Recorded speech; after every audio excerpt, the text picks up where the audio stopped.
Good morning, students. As we have already covered the first part of my childhood from a Beehive textbook, chapter number 6. So today we are here to continue with the second part of the video. So let's move forward. On the whole, the small society. Now, who is saying this? Who is telling you the story? APJ Abdul Kalam is telling you the story. Now he's saying the whole small society of Rameshwaram was very rigid. Rigid, the meaning of rigid is strict.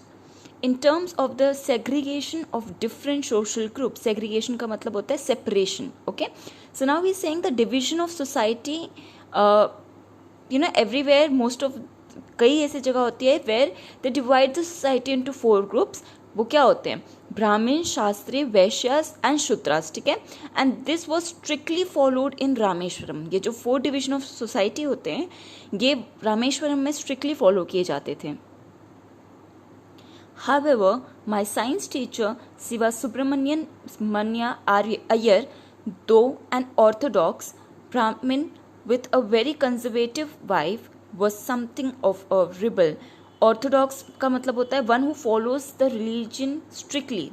ठीक है, and he belonged to a Brahmin family जहाँ उसकी जो wife थी वो बहुत conservative थी. Conservative मतलब ट्रेडिशनल. वो इन सारी चीज़ों को, ये जो सोशल डिफरेंसेस होते हैं, ये इन सब चीज़ों को मानती थी. और was something of a rebel मतलब वो हमेशा अपने हस्बैंड से डिफरेंट उनकी थिंकिंग थी, क्योंकि इनके हस्बैंड जो शिवा सुब्रमण्यन है, इनका मानना था कि हमें ऐसे जो सोशल डिफरेंसेस होते हैं वो नहीं करने चाहिए. But वेराज his wife was something in rebel means she had different opinion. Okay, next.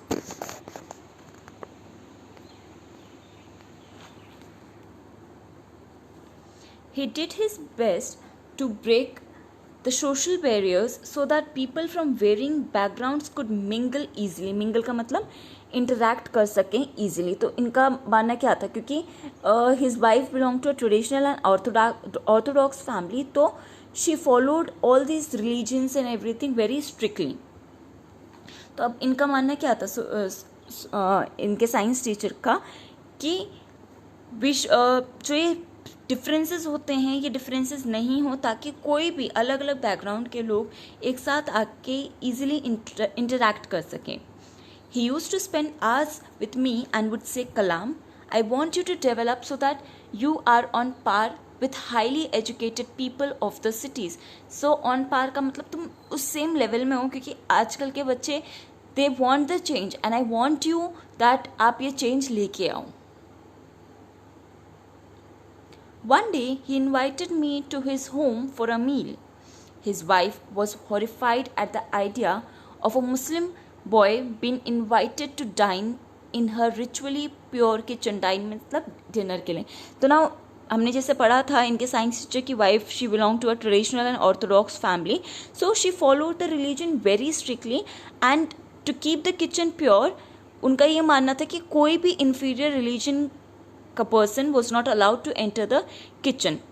ठीक है, एंड जब इनके टीचर ने APJ अब्दुल कलाम को डिनर के लिए इनवाइट किया था, his wife was feared with the idea because what, APJ Abdul Kalam belong to a Muslim family and he would make her kitchen impure. Impure का मतलब जैसे हमने यहाँ पढ़ा था in the 3rd line, in a ritually pure kitchen. वो नहीं चाहती थी कोई भी बाहर का पर्सन उसके किचन में आए. So now what happened, because of his wives behaviour he was not upset. ठीक है, वो अपने वाइफ से ना तो अपसेट थे ना तो वो एंग्री थे, बट उन्होंने क्या किया, he served me with his own hands and sat down beside me to eat his meal. Now he himself serve the food to APJ Abdul Kalam and he sat beside him to eat and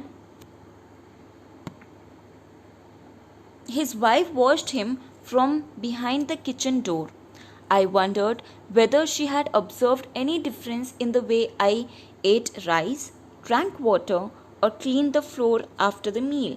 अब APJ Abdul कलाम, क्योंकि उनकी wife ने जब refuse कर दिया था उनको serve करना, तो obviously as a human being even we get not angry, but हमें बुरा लग जाता है. We are hurt by some others behaviour like this. ठीक है, तो now what happened, his wife stood beside the kitchen और वो वहाँ से देख रही थी कि how they were having food. तो यहाँ APJ अब्दुल कलाम ने बोला that he doesn't think that she felt there was any difference between his husband and him, क्योंकि वो क्या कह रहा था कि मैं सेम तरीके से खा रहा था, मैं सेम तरीके से पानी पी रहा था जैसे उनके हस्बैंड पी रहे थे. When I was leaving his house, Siva Subramanya Iyer invited me to join him for dinner again the next week. And now what happened? He wants to highlight that religion does not matter. ठीक है, तो इसलिए उन्होंने क्या किया? He said कि please आप मेरे साथ नेक्स्ट डे भी डिनर में आएँ. Observing my hesitation, he told me not to get upset, saying, once you decide to change the system, such problems have to be confronted. Confronted मतलब सामने आती है. तो hesitation क्यों? क्योंकि obviously अगर आप किसी के घर जाएं और वो आपके साथ अच्छे से behave नहीं करे, तो next time before going there you will think twice कि मैं वहाँ जाऊँ या ना जाऊँ, क्योंकि वहाँ मेरे साथ behavior अच्छा नहीं हुआ था. तो जब इनके टीचर ने इन्हें invite किया तो he was having doubt कि whether I should come tomorrow or not. तो इस डाउट को देख के उनके टीचर ने कहा कि once you decide to change the system, मतलब अगर आप एक बार आपने डिसाइड कर लिया कि आप किसी पर्सन को चेंज करोगे तो ऐसी प्रॉब्लम्स तो सामने आएंगी ही. तो यहाँ his teacher was motivating APJ Abdul Kalam. When I visited his house the next week, Siva Subramanian Iyer's wife took me inside her kitchen and served me food with her own hands. Now, can you see the change? अब क्या हुआ? जैसे next day APJ Abdul कलाम आए वहाँ, तो इनकी wife ने इन्हें खाना दिया. His wife made him sit in the kitchen and served him food with her own hands. तो see, this is the change that happened.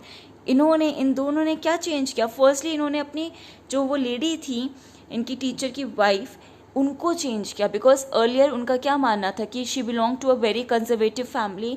उनका बहुत ऐसा माइंड था कि इन्फीरियर पर्सन मेरे किचन में नहीं आ सकते, मेरे घर में नहीं आ सकते. But after seeing both of them, क्योंकि उनके हस्बैंड भी इनफैक्ट गुस्सा नहीं हुए थे, तो अब क्या हुआ उनके चेंज कि नेक्स्ट डे जब APJ अब्दुल कलाम आए, she served him with her own hands. This was the very big change in itself.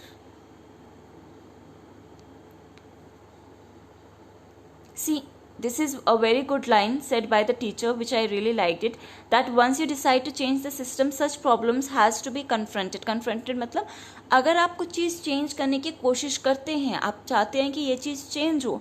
For example, अगर आपके फैमिली में कोई एल्डर्स ऐसे करता है कि we should not sit with schedule caste और समथिंग एल्स लाइक दैट, अगर आप वो चेंज करने की कोशिश करेंगे तो स्टार्टिंग में थोड़ी प्रॉब्लम आती है. ऑब्वियसली आपकी कोई इतनी जल्दी बात नहीं मानेगा, बट वंस यू डिसाइडेड कि नहीं मुझे ये चेंज करना है, तो आपको ऐसी प्रॉब्लम्स को फेस करना ही पड़ेगा. Okay.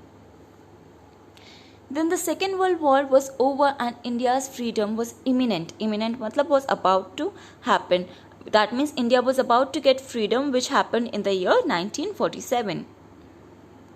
Indians will build their own India, declared Gandhi ji. Now, Mahatma Gandhi ji, who is known as the father of the nation, तो उन्होंने क्या कहा था कि he said that Indians will build their own India. मतलब the entire country, जैसे ये पता चला था, the whole country was filled with an unprecedented optimism. Optimism मतलब hope. तो जैसे entire country when they got to know this, they was filled with hope and happiness. सब लोग काफ़ी अच्छा feel कर रहे थे because everyone was hoping that now they will get their freedom.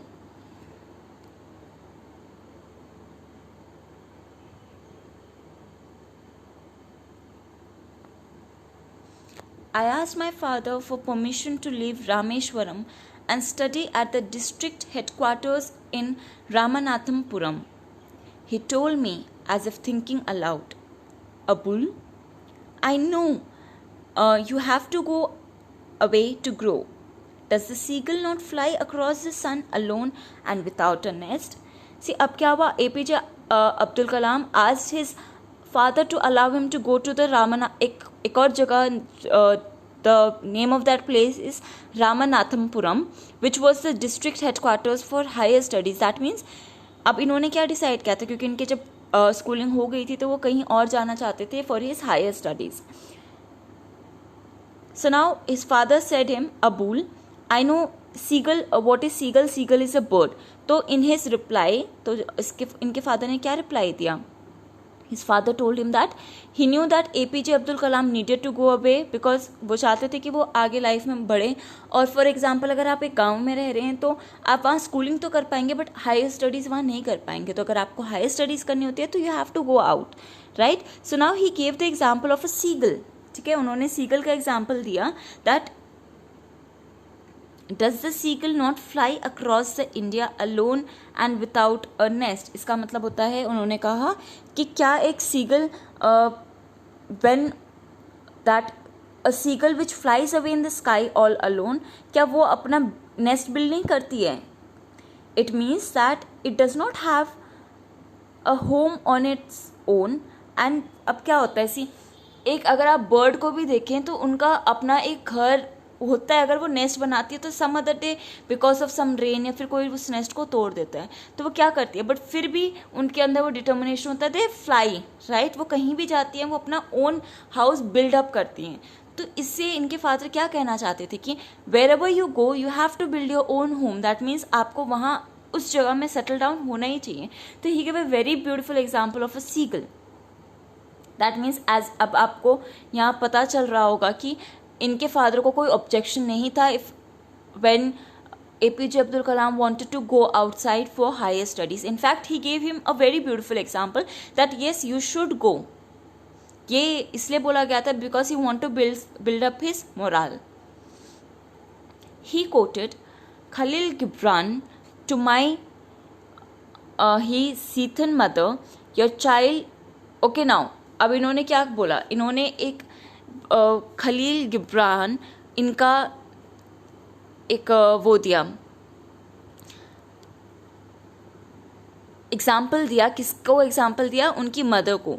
Your children are not your children, they are the sons and daughters of life's longing for itself. So now when APJ Abdul Kalam's mother came to know that he is about to leave the home and wanted to go for some other place for higher studies, तो वो upset थी. Obviously a mother gets upset. तो इनके father ने उनको calm down करने की कोशिश की और उनको एक बहुत कुछ few lines बोली.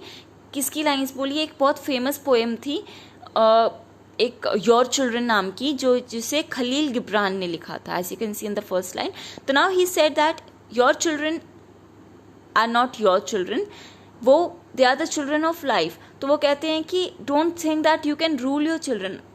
ये हर एक पेरेंट्स के लिए है कि वो कहते हैं कि आपके बच्चे तो हैं, पर ये इसका मतलब कभी ये मत समझना कि आप उनकी लाइफ में रूल करेंगे. ठीक है, they are the result of life for itself. तो वो कहते हैं कि जो बच्चे होते हैं उनके खुद अपने ओन थॉट्स होते हैं.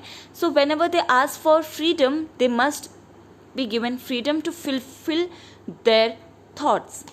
ठीक है, इनके फादर ने इनकी मदर को समझाया कि जब बच्चे फ्रीडम मांगते हैं, when he wants to go to some other place to study, we should allow him because इनके मन में कुछ अलग थॉट्स हैं which they want to fulfil it. So as you can see हमें APJ अब्दुल कलाम ने अपने फादर के बारे में तो बताया ही था कि उसके फादर कितने सेल्फ डिसिप्लिन पर्सन थे. He was very down to earth. अब लास्ट में we came to know about it, क्योंकि जब APJ अब्दुल कलाम ने अपने फादर से बोला था कि I want to go out, तो उसके फादर एक बार में मान गए. इनफैक्ट उन्होंने अपनी वाइफ को भी कन्विंस किया by telling few quotes, by telling few poems about Khalil Gibran. So students, I hope this story about APJ Abdul Kalam, इस स्टोरी ने आपको भी पक्का इंस्पायर किया होगा, आपको मोटिवेट किया होगा कि because in this story we have studied the struggles that APJ Abdul Kalam faced, his childhood, and because of his childhood he had a lot of change in his life. His father and mother were very supportive and अपने mother father से ही inherited few characteristics. जैसे उसकी mother was a very kind hearted person, तो APJ Abdul कलाम ने भी यही सारी चीज़ें अपने कैरेक्टरिस्टिक्स अपने आप में लेके आए अपने पेरेंट्स से सीख के. This is all about the chapter. Go through the chapter. Thank you students.